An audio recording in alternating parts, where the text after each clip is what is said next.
Alright, raise your hand if you know what this is. That's right, it's an Academy Award, an Oscar they call it. Now, hands up if you know what this is. Right again, a horror film. Alien, to be more precise. And this here is another horror film, one that took home an Oscar. Not just one Oscar, a bunch.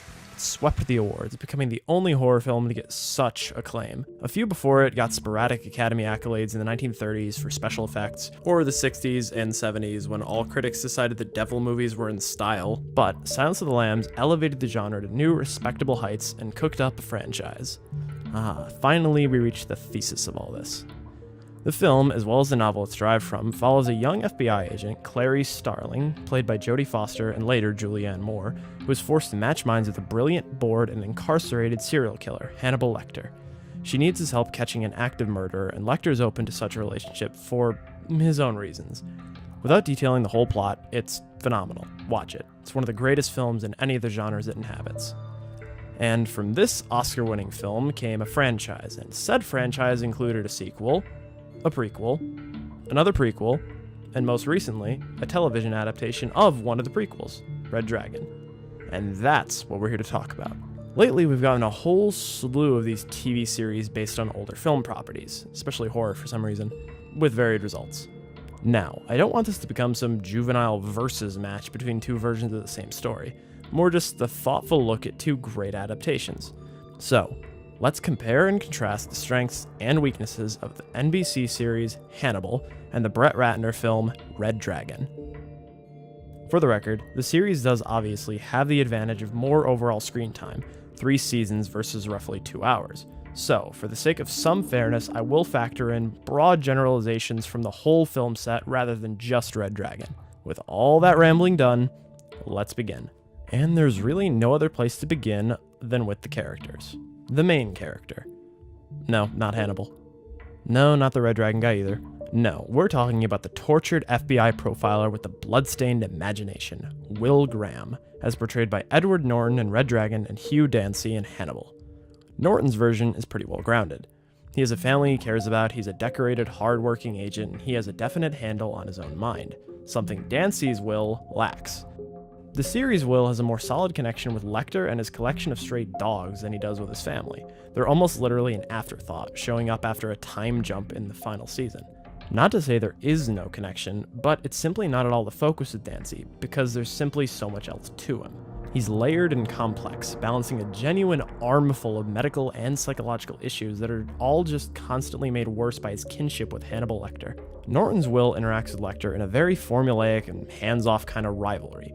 They have an extremely brief friendship in the prologue, but one assault and one arrest later, and they just hate each other. This is a lot closer to the book. Their relationship is solely based off of necessity. Will needs help profiling the killer, and Lecter needs, well, company, and a subtle chance at payback. When Lecter gives the very much alike speech to Norton, we really don't have grounds to agree. The only time Norton uses his trademark empathy, his imagination, if you will, it comes with a eureka moment, like most other detective stories.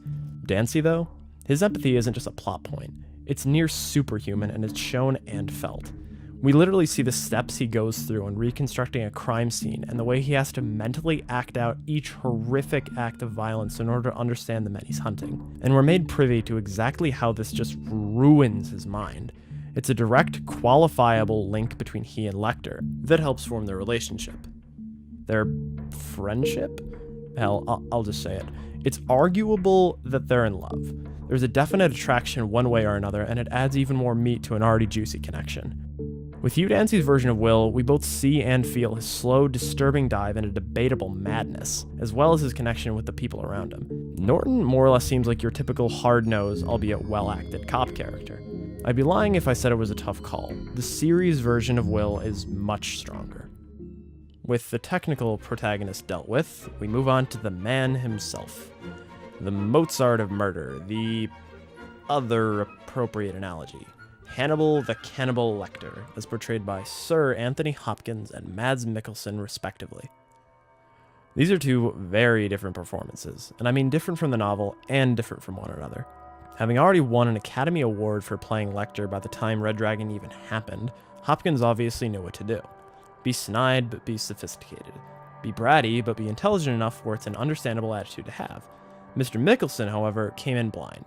He was a relative unknown to Americans and wasn't quite the traditional idea of Lecter that audiences had. His version deals with quite a few more complexities that Hopkins' version simply could only barely touch upon since, like it or not, he's a supporting character in a film, there to serve the story. That being said though, Hopkins' Lecter does have a bit more of an arc to him. Across the 3 films he's in, we see him painted slightly more heroically. I wouldn't say sympathetic, but it's not out of the question to want to see him win here and there. I was always under the impression that Hopkins simply wanted to be left to his own devices, to enjoy life in relative peace. Minus a few rude folks here or there, obviously. Nicholson though? No way. He's an iconoclastic cynic who just barely puts up with humanity in his daily life. He's self-serving and less apologetic in all of his actions. He cuts deep with actual psychological and medical manipulation on any and all people around him, not just Will. This portrayal could even be read into as a commentary on modern fears of a self-absorbed and insatiable medical industry whose only concern is a warped sense of vanity and gluttony. He's a predatory being, and even when he has full freedom, he enacts abstract cruelties on strangers and colleagues. He's he's more evil. Hopkins, while cunning and literally serpentine in some aspects, holds himself as a more social beast. He has his evils and obvious issues. I think I'll eat your heart. But he has no illusions about himself. Nicholson, deep down, seems to focus on what he can do rather than what he is. He's an artist, while Hopkins is an art critic. The last major wedge between versions comes from their relationships with Will. Hopkins simply hates the lucky prick for ruining his life. Without Graham, he'd still be out enjoying the world however he wants, so they just have a more simplistic hero-villain dynamic, even if it is very well performed in both directions. As I said before, it's up to some interpretation how deep Hannibal's obsession goes with Will in the series. He sees something special in Will very early on, whether it's his extrasensory morbid empathy or his attraction to the dark aspects of the human psyche or whatever else. He's drawn to him and spends much of the series either gently trying to push him towards the edge of serial murder or swatting him around like a cat playing with a stunned rodent. The greatest difference between them, though, is that Lecter, in the series, surrenders to Will. After a whole season or so of running, fighting, hiding, and stabbing, he surrenders. He has the chance to run again, but lets himself be caught, peacefully. You could argue it's out of love and respect for Will and is in turn a way to apologize and even reward him for his convictions, or maybe it's a way to keep close to him no matter what, as they'll never need to be apart if he's incarcerated. Either way, this is a huge character flip. Hannibal Lecter turning himself in is borderline out of character. His complete freedom is everything to him. In the Ridley Scott film Hannibal, Hopkins chooses to disfigure his own hand with a cleaver rather than be captured again. That is how much it means to him. Actually losing to Will and being captured was always a very important, almost humbling moment, both from a story and outside perspective. Having Lecter consciously decide to hand himself over, reason he did it aside, I think over-glorifies him a bit too much and weakens the impact. A few too many moments of the series feel like Hannibal fan service for this to feel right. In the films, it works more to give him moments of power because we're allowed to see his warped sense of morals at play, and he's paired against people worse than he is. Here, it more just feels like they're finally checking off the next story checkbox. Lecter goes to jail. So, with all that said, and it took me forever to come to this conclusion, Hopkins' version is technically superior, but only by a tiny bit. Both are spectacularly written and acted, yet I've still got to go with my gut. But Lecter's not even technically the main villain of the story. No. That title goes to Francis Dolarhyde, aka the Tooth Fairy, as played by Ray Fiennes and Richard Armitage. Dolarhyde, in his youth, was the victim of his grandmother's abuse and grew up a self-labeled social outcast because of his facial disfigurement. He ends up obsessing over a William Blake painting, The Great Red Dragon, or The Great Red Dragon and the Woman Clothed in Sun, depending on which version, and begins murdering families in a bizarre attempt to transform himself into the dragon. Fiennes plays the part as very conflicted. He's in a near constant state of torment, especially after falling in love with a blind woman, Reba. He's less outwardly evil and more tortured by his past and psychosis. He genuinely wants to stop what he's doing on some level, which is central to the theme of Red Dragon. I'll cover that later.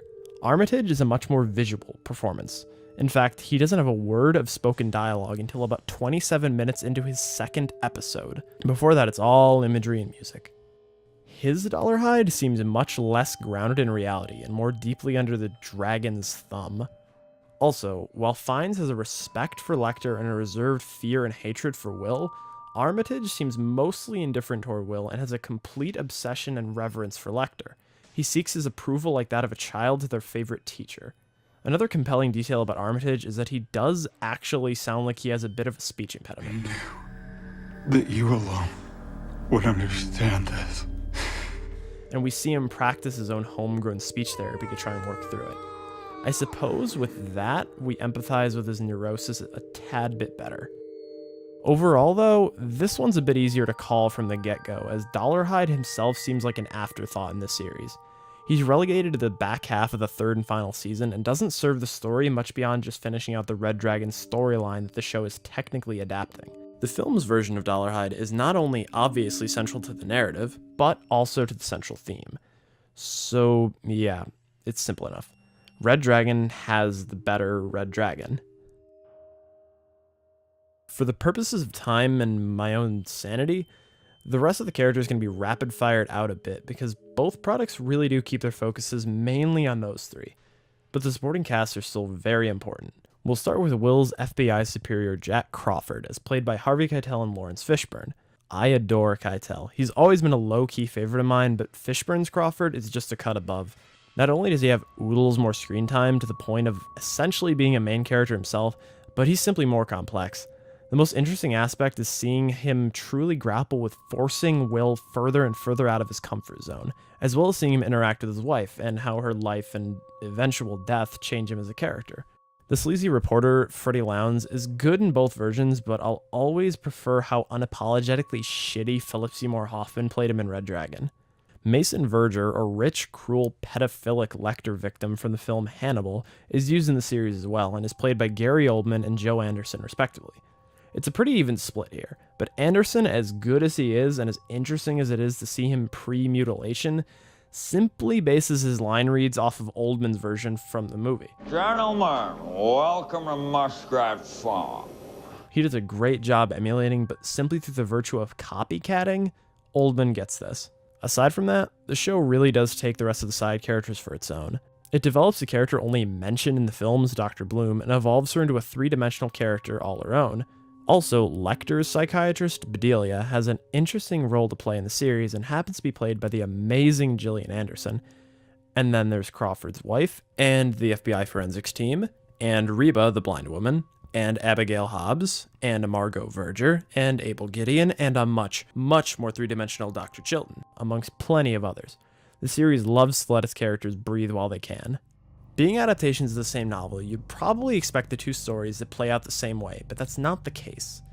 While Red Dragon simply streamlines the novel into a tightened narrative with some extra Lecter scenes, the series expands the Red Dragon story to well before the usual starting point, acting more as a prequel than a retelling. We get to see Will and Lecter actually meet for the first time and slowly learn everything there is to know about one another. They're put together to solve bizarre, artful murders, most of which are committed by Hannibal himself. But as the series goes on and the true nature of everything comes to light, the series honestly stumbles a bit with the actual story. It dabbles into a few disconnected Criminal Minds-esque episodes about random unrelated killers, and it does everything in its power to keep the inciting event of the Red Dragon storyline, that being Lecter's actual capture, at arm's length. This includes story points imported from both Hannibal and Hannibal Rising, excluding the Clarice Starling character thanks to some unfortunate copyright issues. All of this does result in a slightly unbalanced plot. It seems like it's afraid to fully progress towards its natural story beats. Red Dragon simply tells the story it has to in a solid 3-act structure with a bit of a double-take climax, while keeping the focus mainly on Dolarhyde, Will, and, where appropriate, Lecter. One element that both versions have a very interesting take on is their music. Red Dragon's score is composed by the great Danny Elfman, and it's a personal favorite of mine amongst his darker stuff. It's a tinny, atmospheric set of pieces that have a lot of character to them.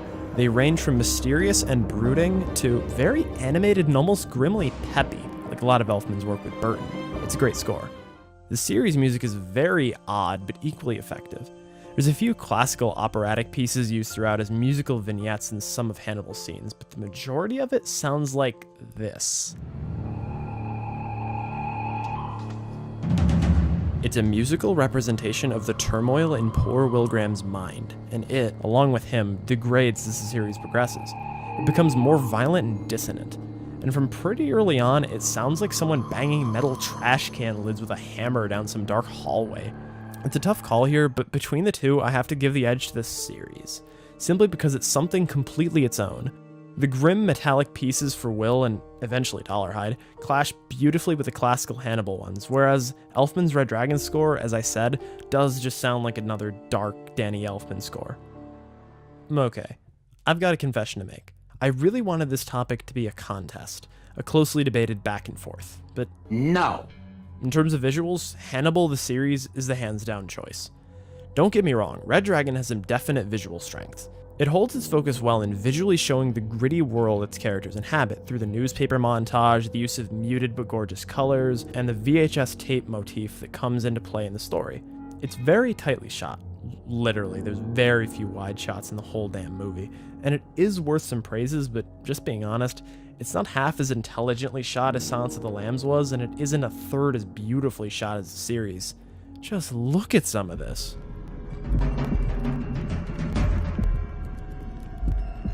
This show houses some of the most artful, creative, and simply breathtakingly beautiful camera work I've ever seen in the visual medium. And it's not just eye candy for the sake of. It uses imagery, depth, color, and motion, both slow and fast, to show us the inner workings of the characters' minds, as well as to visually emulate the motifs of beauty and the macabre. I can't say that it's 100% perfect, as it does cross a little too far into experimental territory in the final season, but it's always for some purpose and it is always beautiful. I've never seen anything quite like it, and that alone elevates the entire experience. The one final detail that separates these two adaptations more than anything else really are the themes found within. The central focal ideas that are presented or supported through every other element. In my eyes, Red Dragon is all about people trying their best to work through dark times, dark thoughts, dark moments. It's all a question and answer of whether or not we can come out the other side of that darkness free from our own demons, both external and internal. Some, like Dolarhyde, try their absolute hardest, but simply either fell too far to climb back out of it, or had too much weighing on them in the first place to ever really have a normal life. But Will Graham, our central character, does ultimately, even after going back to the morbid job that he hated, one that needed him to open his impressionable mind to some of the sickest out there, comes away from it all intact. He's got his scars in all senses of the word, but more importantly, this Will does retain his sanity and his family to keep him grounded. And this is all emphasized by the final shot of Will in the film. Will takes one last look at Hannibal's note to him, but stops, discards it, and calmly returns to his family. Dressed in a plain, peaceful white, they all leave the camera, as well as the hell that they've been through, far behind. Brilliant, yet simple visual symbolism. Ironically, the central theme of the series is also emblematically highlighted in the last shot of that as well. The series has more time to play around with different ideas, but the main one it seems to dwell on is a question of purpose and what we are capable of or willing to do. This is heavily played with throughout Will and Hannibal's friendship, as from the very start, Hannibal does everything in his power to try to turn Will into a killer like himself. Through dialogue, visual metaphors, symbolism, and the evolution of both their characters, this is mused over. Can someone go to these dark places solely with an altruistic purpose? Is someone capable of such dark thoughts inevitably capable of the evil actions themselves? Many variations of the same question are posed in one way or another. Most characters serve this in their own way.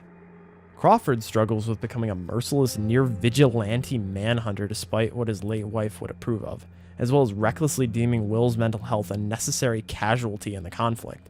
Chilton and Alana Bloom both have to balance their own morals or lack thereof with their professional success. Without touching on each and every side character, I'm sure you get the idea. Back to the finale, though.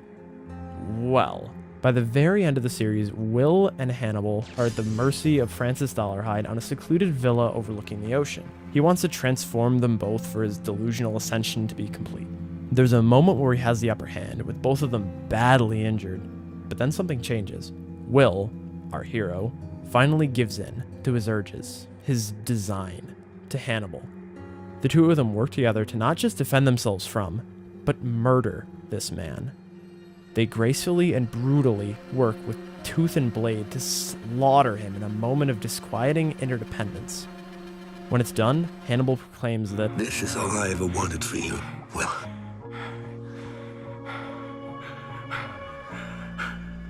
For both of us. And then Will responds,